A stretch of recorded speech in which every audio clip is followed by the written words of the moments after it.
Hello, I'm Tamil Tharage Muthukumar. Myself and Arvind have worked on M801 Mozilla Servo Dynamic Style Sheet Additions project. This project is all about Servo. Servo is an experimental project to build a web browser engine for a new generation of hardware like mobile devices, multi-core processors and high-performance GPUs. Servo is built on a programming language called Rust. Rust is a new programming language for developing reliable and efficient systems. It is designed to support concurrency and parallelism in building platforms that provide strong guarantees about isolation, concurrency execution, and memory safety. The first step in this project was setting up Rust and Servo in the Unix environment. Once the setup is done, we can test Servo by running a sample HTML file on Servo. We could see that the HTML file is running on Servo browser now. Currently, Servo doesn't support adding style sheets dynamically. So, we have worked in enabling this functionality in Servo. We have done major additions of functionality to append_child method in node.rs file. Everything that is present in a HTML document is considered as a node.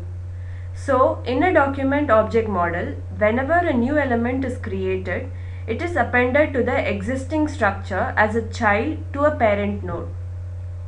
So, we have written a series of steps to make the Servo recognize a style element when it is appended. Let's take a look at how we have implemented it. First, check whether the appended node is a style element. Next, fetch the URL in which the style sheet is appended. So here in the diagram we see a structure from where the URL is fetched.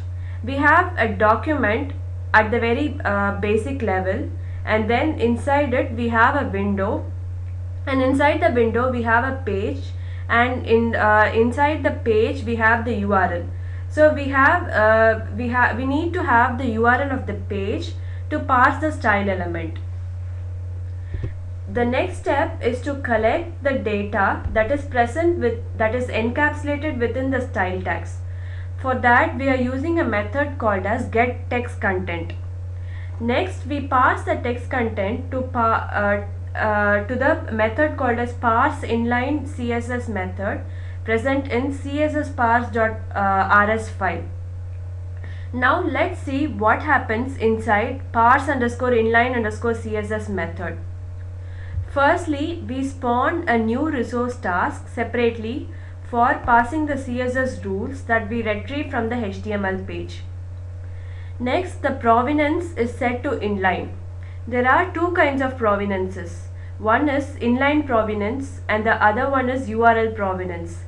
URL provenance is used for external style sheets, and whereas the inline is used for inline style sheets. Then from there we invoke spawn_css_parser method that parses through the data that we sent and returns a port number from which the style sheet can be extracted. Then we extract the style sheet from the port and send it back to the append_child method. So this is how the style sheet is recognized and parsed. The next requirement that we were given is to send the style sheet to the layout task, which renders it in the browser. For doing that, we have set the style sheet returned from the parse_inline_css method in an enum variable called add_stylesheet_message. So this belongs to the layout interface. Later, the layout task uses the add_stylesheet_message to retrieve the style sheet from it and renders it on the browser. Apart from those two requirements, we have also additionally worked on the methods that are written in document.rs and script_task.rs file.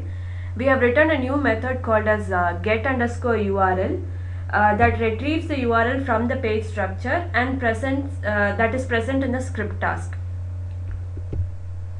Next, in the future scope, we will be working on dynamic additions of the link element, and additionally we'll also be working on recognizing the style and link elements when they are removed from the HTML page. So that is all we have to say about the enhancements we have done to Servo in this project. Here is the pull request that we have submitted to the Servo. Thank you.